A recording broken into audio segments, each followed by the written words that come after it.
I was standing beside the cake table when my 13-year-old niece peeled back the plastic on the iPhone I bought her.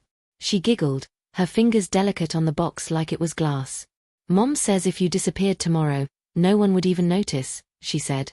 It was like a joke, a whisper meant to sting but dressed up in teenage sugar. Across the room, people laughed, 30 voices, easy and careless. My sister didn't even look up from her wine glass. She was leaned back on the couch, one leg crossed, smirking, the kind of smirk you wear when your plan works exactly as intended. My mother was in the kitchen, stirring something she wouldn't eat. She didn't say anything, but her shoulders lifted just slightly, a gesture I knew too well. It meant she approved. My father, seated in his worn armchair by the sliding doors, didn't bother pretending. He raised his beer can. "Well," he said, chuckling, "she's not wrong. That's the thing about my family. They never yelled to hurt you. They laughed." An uncle snorted into his napkin. A cousin, who once borrowed money for emergency dental work and never paid it back, clapped like my niece had delivered a punchline on late-night TV. And me? I just stood there. Like always. I was the one who bought the phone. The one who paid the overdue school fees last fall when my sister forgot. The one who added them all to my Netflix account because my mother couldn't figure out how to log in on the TV. I was the one who showed up. And now, apparently, I was also the one who wouldn't be missed. My niece looked up at me, eyes wide and innocent, still smiling. "Thanks for the phone, Auntie." I swallowed. Nodded. I was 36 years old. Old enough to know when the room has no place for you, even when you're the one footing the bill. I didn't say a word. I pulled my phone from my pocket. 2 taps. Utilities. Off. Streaming. Cancelled. Shared phone line. Disabled. Mortgage autopayment. Stopped. Just like that, I disappeared. No one noticed. And that was the last thing they ever got from me for free. I didn't stay for the cake.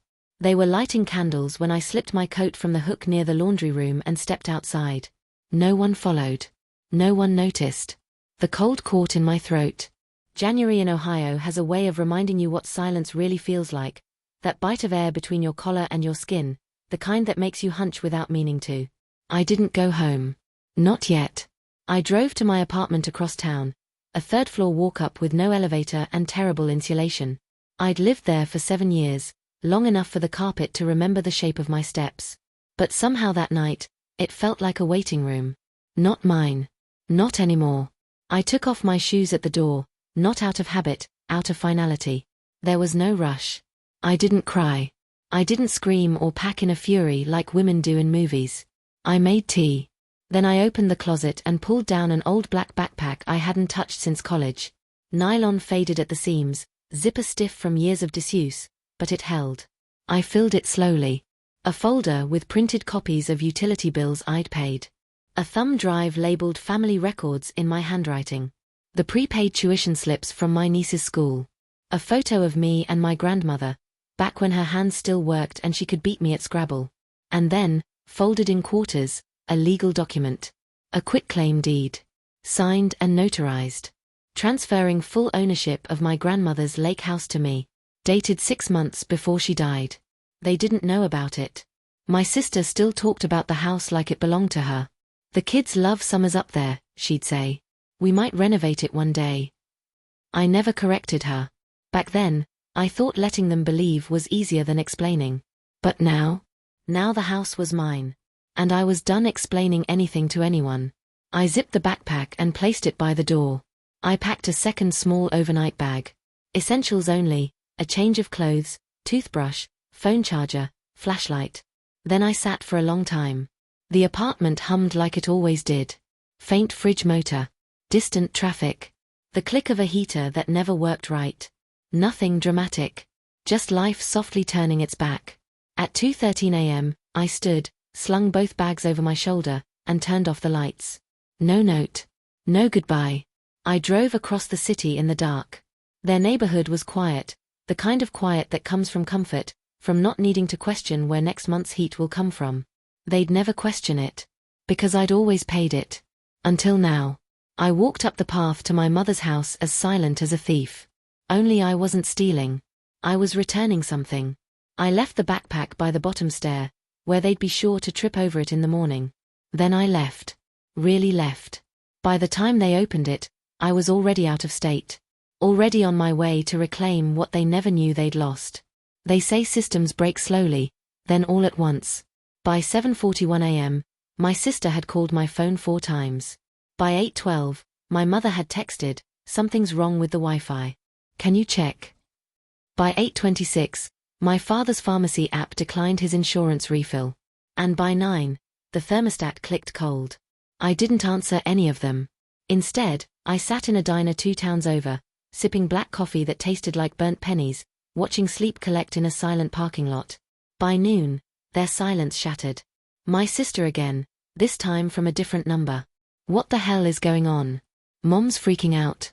Dad's yelling. The utilities are all screwed up. The cable's down. She has an online test this week and the internet's just gone. I let it ring. Then another message. Was this your way of punishing us? Seriously? Grow up. I smiled. Not because it was funny. Because the panic was familiar. I'd just never been allowed to share in it. At 2:37 p.m., I got an email from the mortgage lender. Subject line, auto payment cancelled.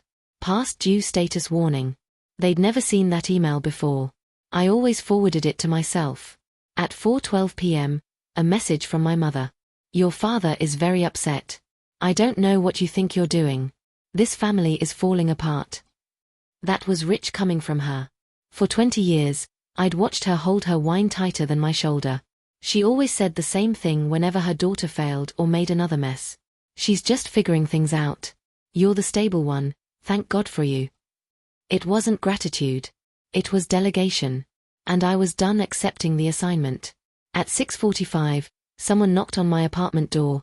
3 sharp, impatient hits. I didn't move. Again, fists now. Open this goddamn door. My father's voice. He hadn't been to my apartment in 5 years. Not since I moved out to give her space when she got divorced and moved back into our parents' house with a child and a pile of debt. I stood behind the door, quiet as drywall. You think you can just cut us off? You think this makes you powerful? The doorknob rattled, then stilled. We raised you. You owe us. You're not better than this family, you're just a bitter little girl with a paycheck. He waited. I waited longer. Eventually, I heard him mutter something, maybe a curse, maybe my name, and walk away. His steps were slower than they'd been when he arrived. I sat back down at the table. The same one where I'd spent Thanksgiving alone 2 years ago. Because we're doing a smaller family dinner this year. Just her and the kids. They always called it smaller when I wasn't invited. I made pasta. Opened a bottle of wine I'd been saving for no one in particular. By 10, she posted on Facebook asking if anyone else's utilities had been hacked. A cousin commented, "Isn't your sister in IT? Maybe she can fix it lol." She didn't reply. The next morning, I woke to 26 missed calls. 7 from my mother. 9 from her. 3 from her daughter. Her first. The last one just said, "There's a black bag by the stairs. Was that you?" I didn't respond. She was the one who said I could disappear and no one would notice. Now they couldn't stop looking. They opened it together. My mother told the story later to a neighbor, I think. I wasn't there, but I know how it went. It sat by the stairs for a day and a half, untouched. They assumed it was something her daughter left behind, or maybe a donation drop-off from one of her friends. Nobody thought of me. Not until the water was fully shut off. Not until her new husband had to shower at the gym because the pipes were stone cold. Then they opened it. Black nylon. Stiff zipper. Nothing fancy. The kind of thing you overlook for years in a closet, thinking it holds nothing of value. But inside, I'd packed everything they forgot to remember. The first thing my mother pulled out was a folder. Inside, printed PDF copies of the last 4 years of utility bills. Each one marked with a yellow sticky note, paid by V. Electric, gas, trash, cable, pest control. Next, my father's pharmacy receipts. The copays. The delivery fees. The emergency inhaler refills. I never even told them I was the one reactivating his account when he forgot the password. He always thought the system just remembered. Then 2 school tuition invoices, her daughter's private arts academy. She always said they had a scholarship. Partial, maybe. But the rest? It came from the same routing number tied to my account. Folded among the papers was a grocery list. Not mine, my mother's. I'd found it in her handwriting years ago. On the back, I wrote, "Everything here paid, the 3rd of December 19. You told me not to tell Dad you forgot the card again." Then came the flash drive. I don't know how long they waited before opening it. Maybe they thought it was a virus. Maybe they hoped it was blank. But it wasn't. Inside, 4 folders. Audio. Documents. Screenshots. June. June was our grandmother. I'd saved every voicemail she ever left me. She didn't leave many. But the last one was just before the stroke. Her voice was shaky but clear. "Sweetheart, I signed the papers. The house is yours. I know they won't like it. I don't care. You're the only one who showed up. Keep it quiet until you need it." Then she laughed, low and dry. "Lord, they'll hate this. Good." There was also a scanned PDF of the quitclaim deed. Signed. Notarized. Stamped. Filed in my name. Full ownership of the lake house in Knox County. The one she redecorated last year without asking. The one my father still referred to as our family's legacy. I imagine they sat very still after that. Because after all the bills, all the names, all the yellow sticky notes, all the voice recordings, and screenshots of her calling me a paycheck in a pantsuit, after all that, there was one last thing. A photo. It was old. Faded.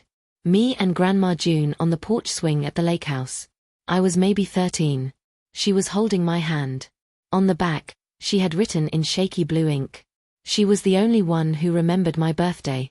She deserves something that lasts." I wasn't there when they found that. But I hope, for once, they read it slowly. Because it was the only goodbye I left. And it wasn't for them. It was from her. He invited me like nothing had happened. No apology. No explanation. Just a one-line text. Section 112G. Game night. Let's talk. I read it 3 times before I put my phone down. He still thought this was about negotiation. But I said yes. Because by now, he had the backpack. And I knew he'd read what was inside, or at least skimmed it. The stadium was packed. You could smell metal, snow melt, and mustard. The kind of noise that doesn't come from the game, but from the people needing something to scream at. I found him easily. My father. Sitting exactly where he said he'd be. Holding the black backpack on his lap like it was a trophy, or a warning. He looked older than he did in my memory. More like a man defending a past he couldn't afford to have questioned. I sat down 2 seats away. Not next to him, just close enough to make sure he knew I wasn't hiding. He didn't say hello. Just grinned, like he was the one giving me a second chance. His hand tapped the bag. He called it our little time bomb. Said it wouldn't hold up. That no one would believe some bills, a voice message from a dead woman, and a property deed she probably didn't mean to sign. He spoke low. Sharp. Too fast. Like a man who knew the argument wasn't working, but still needed to say the words to feel taller. I watched him. His knuckles were white, the corner of his mouth twitching between bravado and something closer to panic. He kept trying to laugh, but nothing was funny. He told me I was cruel, that I'd embarrassed the family, that people saw the video, the backpack, the bills, the recording, and thought I was out for revenge. He said, "Mom cried, she's losing sleep, and now she has to face questions at school." And then finally, he asked me, "What do you want?" I turned slowly, looked at him, looked at the crowd. The noise around us was a blur, popcorn sellers, fans yelling at refs, laughter that didn't belong to either of us. And I said nothing. Because he already knew the answer. He just didn't want to say it out loud. He wanted control. Narrative. Image. But the thing about paper, it doesn't lie like people do. I stood. He grabbed my sleeve. I shook him off, not hard, just enough. I walked 1 row up, turned to face him. He flinched like I'd pulled a MIC. But I didn't raise my voice. I didn't need to. "My name is Vivian Hale," I said, loud enough for the section to hear. "And for 20 years, I paid for this family to function. Not because they asked, but because they never thought I'd say no." People turned. A woman near the aisle whispered to someone, "Isn't that the Hale girl?" I paid the power bills. The school fees. The hospital debt. The groceries. And when I stopped, they said I was the one who abandoned them. I held up the folder, the same one I packed that night before I disappeared. Light caught the seal of the deed. Someone behind me snapped a photo. This is the transfer deed to the lake house. Signed by my grandmother 6 months before she died. She gave it to me because I was the only one who stayed when she couldn't walk anymore. He tried to speak, something about legacy, inheritance, misunderstanding. But I didn't let him finish. You always told me I was lucky you raised me. But the truth is, you never did. I raised myself. And then I carried all of you. I stepped forward, dropped the folder at his feet. You don't have to like it. But you don't get to lie about it anymore. Then I walked up the stairs past rows of silent strangers. I didn't run. I didn't look back. And for the first time in my life, I wasn't walking away from a fight. I was walking out of the role they wrote for me, and locking the door behind me. They didn't call that night. But by morning, my phone pulsed like a dying heart. 27 missed calls, 1 from her, 1 from him, even 1 from the youngest. Then came the messages. First, blame. You humiliated the family. She's crying. The internet has no context. You weaponized the truth, like that was worse than burying it. Then, guilt. A voicemail, soft, too soft. The kind of tone used when someone wants something but doesn't want to seem like they do. Please. This isn't who we are. We're a family.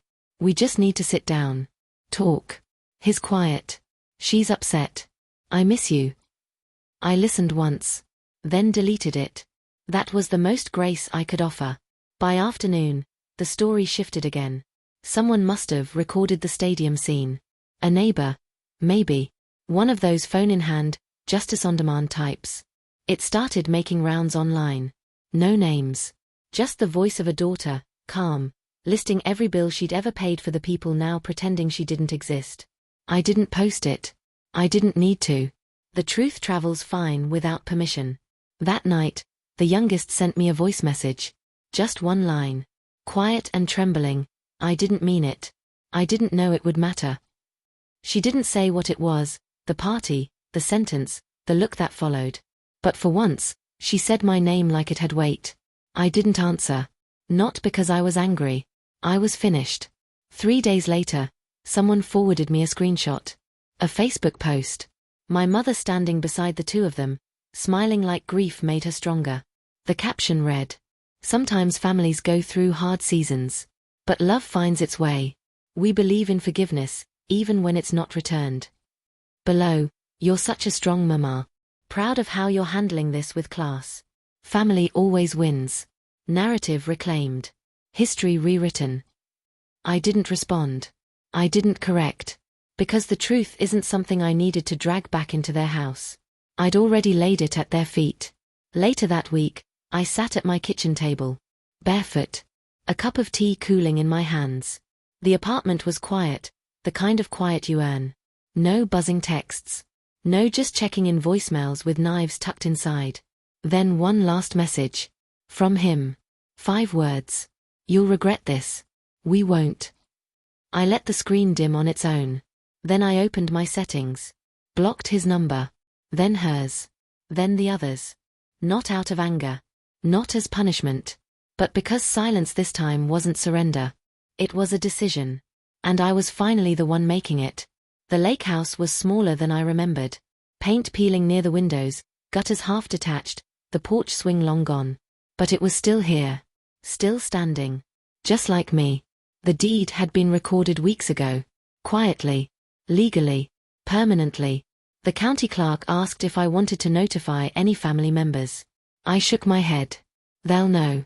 Inside, the house smelled like dust and river wind.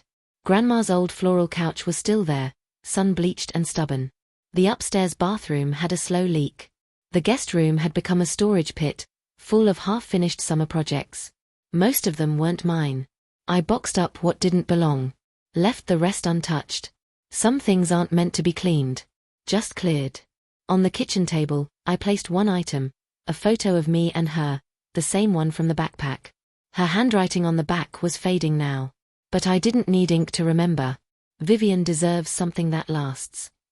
Outside, the lake moved slow and wide like it always did. Like it didn't care who thought they owned it.